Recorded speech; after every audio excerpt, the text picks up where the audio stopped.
Jaki kraj, takie Wolfensteiny.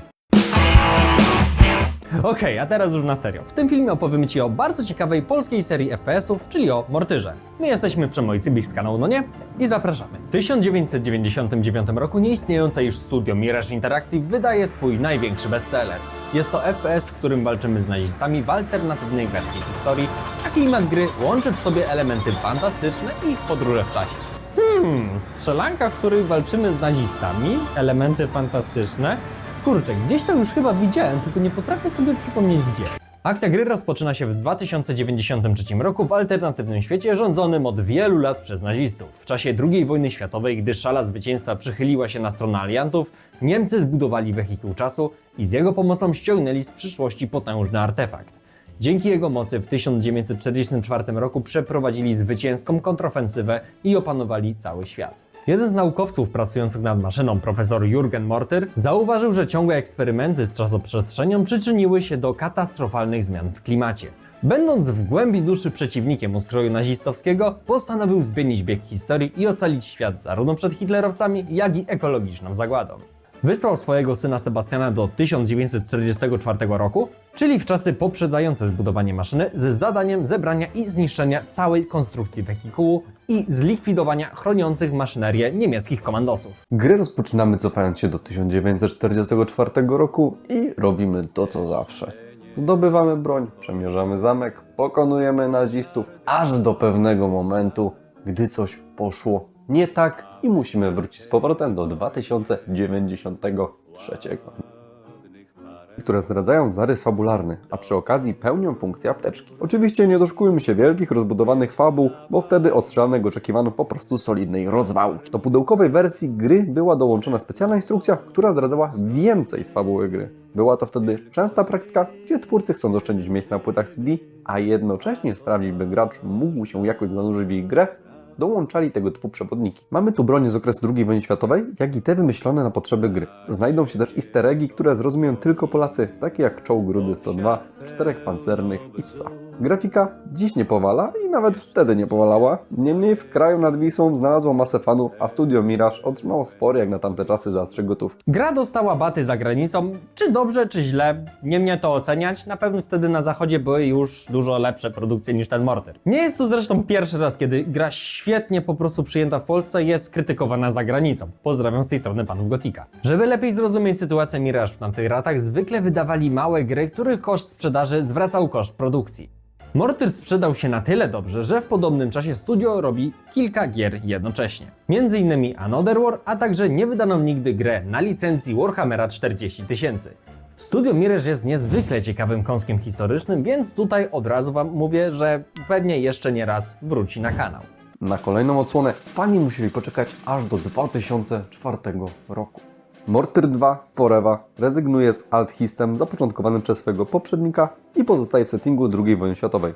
Chociaż dalej znajdziemy tutaj podróże w czasie. Tym razem wcielamy się w innego członka rodu Mortyrów, Svena. Naszym celem jest zniszczenie nazistowskiej broni Wunderwaffe. Gry rozpoczynamy w zimowej Norwegii. W kolejnych rozdziałach przygody zobaczymy m.in. zaanektowaną Czechosłowację, Węgry i Jugosławię. W wielkim finale, poza zniszczeniem broni nuklearnej, zmierzymy się również ze złym klonem Jurgena Mortyra, którego Niemcy przysłali z przyszłości. Jak widać, gra zachowała elementy fantastyczne, niemniej zdecydowana większość futurystycznych elementów zniknęła na rzecz zwykłego settingu II wojny światowej. Gra posiadała przestarzałą jak na swoje czasy grafikę, Mirage użył tu autorskiego silnika Argon Engine, a w grze znajdziemy zarówno historyczne bronie, jak i te wymyślone na potrzeby gry. Gra oferowała specjalne misje, w których siadaliśmy za sterami CKM-a, jeepa lub działka w helikopterze. To, co cierpiało w Mortyrze II, to AI przeciwników, którzy kręcili się w oskryptowanym miejscu, czekając aż łaskawie otrzymają kulkę od gracza. Oprócz tego misje były stosunkowo krótkie i nie jest to gra na długie godziny.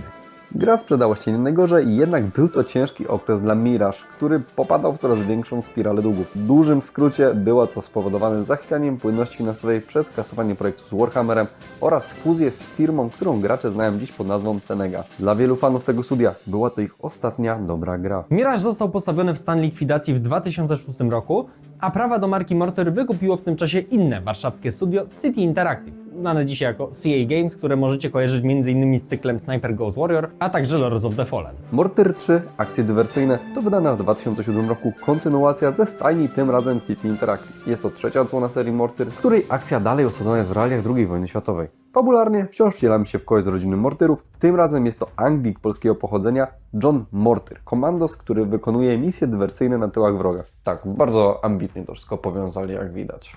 Zadania obejmują m.in. sabotowanie działań nieprzyjaciela, wysadzanie czołgów i instalacji militarnych, wspieranie ruchu oporu oraz przechwytywanie tajnych informacji. Gra składa się z 8 misji, zróżnicowanych pod względem celów i otoczenia, jednak ich łączna długość jest stosunkowo krótka. Przejście każdej zajmuje około 20-30 minut, czyli nic się tak naprawdę nie zmieniło.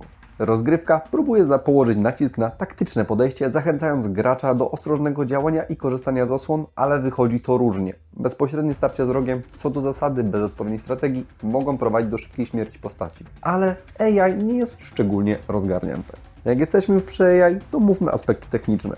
Gra została stworzona na silniku używanym wcześniej w grze Chroma, co wpłynęło na jej oprawę graficzną.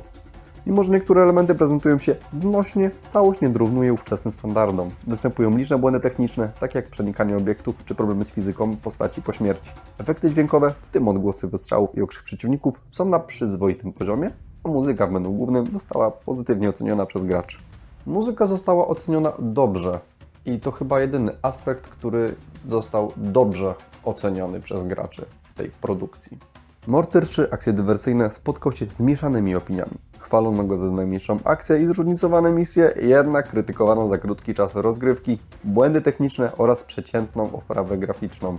Mimo to gra uznawana jest za jedną z lepszych tytułów wydanych przez City Interactive w tamtym okresie. Ostatnią odsłoną serii był Mortyr Operacja Sztorm z 2008 roku. Akcja gry ponownie przynosi nas w realia II wojny światowej. Nasz bohater John Morton musi pokonać trzech największych nazistowskich dygnitarzy: Józefa Goebbelsa, Heinricha Himmlera i Hermana Göringa. Gra jest podzielona na 3 rozdziały, gdzie w każdym polujemy na jednego z wymienionych panów, a każdy rozdział składa się z 3 krótkich misji, w których docieramy do miejsca pobytu danego dowódcy. Za generowanie grafiki w Operacji Sztorm odpowiada silnik Jupiter X, znany z m.in. gry Fear. Precyzyjne odzorowanie fizyki świata gry oparte jest o silnik Havoc. To, co jest na swój sposób urocze w tej grze, to dziwne ragdole pokonanych przeciwników, którzy dzięki Havocowi potrafią robić niesamowite fikołki, przewracać pod swoim ciężarem inne większe obiekty itd. W grze znajduje się także tryb dla wielu graczy. Na jednym serwerze może zmieścić się maksymalnie 16 graczy. Tryby rozgrywki to m.in. Deathmatch, Team Deathmatch, Capture the Flag oraz Control. Na potrzeby gry wieloosobowej przygotowane zostały 3 specjalne mapy. Gra, podobnie jak trzecia część, jest taką typową grą gazetkową za 10 zł, więc nie oczekujcie tutaj fajerwerków, jest to raczej taki growy popcorn, byśmy powiedzieli, do skończenia w jeden wieczór. Bo na spokojnie w tym czasie skończycie tę grę. 4-częściowa seria Mortyr to kultowa w Polsce pierwsza część, nieźle przyjęta 2, zaś pozostałe są średniakami.